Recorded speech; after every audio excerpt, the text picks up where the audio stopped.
નમસ્કાર મિત્રો, સ્વાગત છે તમારું અમારી આ યુટ્યુબ ચેનલમાં। અત્યારે સરકાર દ્વારા રેશન કાર્ડ ઈ-કેવાયસી ફરજિયાત કરવામાં આવ્યું છે। ત્યારે મિત્રો તમે જ્યારે મોબાઈલ દ્વારા માય રેશન એપ્લિકેશનમાં ઈ-કેવાયસી ઘરે બેઠા કરતા હો છો ત્યારે આધાર કાર્ડ સાથે મોબાઈલ નંબર લિંક ન હોવાથી એ મોબાઈલમાં ઈ-કેવાયસી થતું નથી અને તમે આધાર કાર્ડ કઢાવવાનો ઘણો બધો સમય થઈ ગયો હોવાથી આધાર કાર્ડ સાથે કયો મોબાઈલ નંબર લિંક છે એ તમને યાદ હોતું નથી। ત્યારે મિત્રો ઘરે બેઠા જ તમારા મોબાઈલના અંદર તમારા આધાર કાર્ડ સાથે કયો મોબાઈલ નંબર લિંક છે એ કઈ રીતના ચેક કરવું એ વિડીયોમાં તમને બતાવીશ। તો સૌથી પહેલાં આપણે મોબાઈલની સ્ક્રીન ઉપર આવી જઈશું અને ક્રોમ બ્રાઉઝરમાં સર્ચ કરીશું। મિત્રો તમારે ક્રોમ બ્રાઉઝરની અંદર માય આધાર લખીને સર્ચ કરવાનું રહેશે।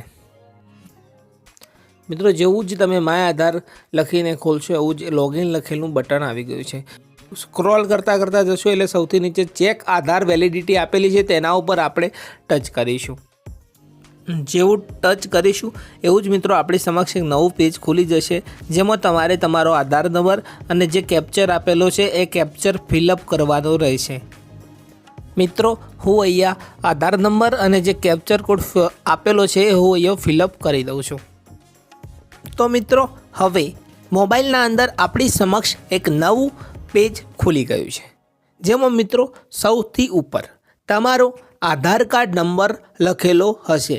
મિત્રો એ સિક્યુરિટી રીઝનના કારણે મેં બ્લર કરેલ છે અને જે નીચે મેં તીરની નિશાની મારી છે તેમાં તમારા જે પણ આધાર કાર્ડ સાથે મોબાઈલ નંબર લિંક હશે તેના પાછળના 3 આંકડા દર્શાવવામાં આવેલા હોય છે।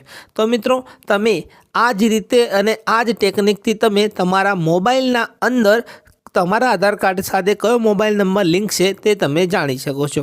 અને મિત્રો અંતમાં તમને વિડીયો ગમ્યો હોય અને આવા જ અવનવા ટેકનિકલ વિડીયો જોવા માટે અમારી આ ચેનલને સબસ્ક્રાઈબ જરૂર કરો। ધન્યવાદ।